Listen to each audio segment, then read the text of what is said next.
Friends basic information start करते हैं। तो G99 और G91 दोनों ही लॉन्च हुए थे मई 2022 में। दोनों ही मिड रेंज क्लास के प्रोसेसर हैं। और अगर हम बात करें इनके CPU कोर्स एंड आर्किटेक्चर की, तो G99 में आपको 2 कोर मिलते हैं Cortex A76 वाले जो कि 2.2 गीगाहर्ट्ज पे क्लॉक्ड हैं, और आपको 6 कोर मिलते हैं Cortex A55 वाले जो कि 2 गीगाहर्ट्ज पे क्लॉक्ड हैं। और वहीं बात करें हम G91 की, तो इसमें आपको 2 कोर मिलते हैं Cortex A76 वाले जो कि 2 गीगाहर्ट्ज पे क्लॉक्ड हैं, और 6 कोर मिलते हैं आपको Cortex A55 वाले जो कि 2 गीगाहर्ट्ज पे क्लॉक्ड हैं। दोनों ही प्रोसेसर 6 नैनोमीटर की टेक्नोलॉजी पे बेस्ड हैं, और दोनों को ही TSMC ने मैन्युफैक्चर किया है, और दोनों ही 5 बोर्ड TDP के साथ आते हैं। तो अगर हम CPU कोर्स को देखें तो वहाँ G99 के कोर्स सेम है, लेकिन कोर्स की जो फ्रीक्वेंसी है वो G99 में बेटर है, तो इसलिए G99 थोड़ा सा ज़्यादा बेटर प्रोसेसर है। फ्रेंड्स अगर हम GPU की बात करें तो GPU में आपको G99 में आपको मिलता है Mali G57 MP2 वाला GPU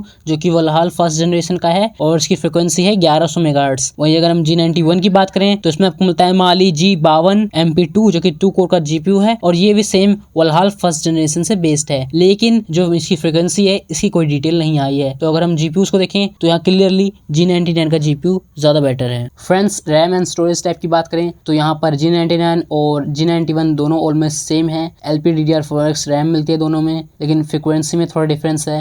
जो G99 है वो 2133 मेगाहर्ट्ज पे क्लॉक्ड है, और G91 में आपको 1800 मेगाहर्ट्ज की रैम फ्रीक्वेंसी मिलती है। दोनों में ही मैक्सिमम आप 12 GB रैम लगा सकते हो, और दोनों में ही UFS 2.2 का सपोर्ट मिलता है। तो यहाँ पर G99 की थोड़ी सी जो रैम की फ्रीक्वेंसी है वो बेटर है। फ्रेंड्स अगर हम डिस्प्ले की बात करें तो डिस्प्ले में G99 और G91 दोनों ही ऑलमोस्ट सेम है, क्योंकि दोनों में ही Full HD प्लस की रेजोल्यूशन मिलता है, दोनों में ही आपको 120 हर्ट्ज का रिफ्रेश रेट मिलता है, दोनों में ही SDR10 प्लस सपोर्ट करता है, दोनों में ही ऑडियो विजन भी आपको मिलता है। तो यहाँ पर क्लियरली दोनों टाई है। Let's talk about the camera ISP। तो कैमरा ISP में भी यहाँ पर ऑलमोस्ट दोनों सेम है। ऑलमोस्ट क्या दोनों सेम ही है, क्योंकि दोनों में ही सिंगल कैमरा आपको अप टू 108 मेगापिक्सल तक का मिल सकता है, और दोनों में ही अगर 2 कैमरा यूज किया जाए तो 16 मेगापिक्सल के कैमरास मिल सकते हैं।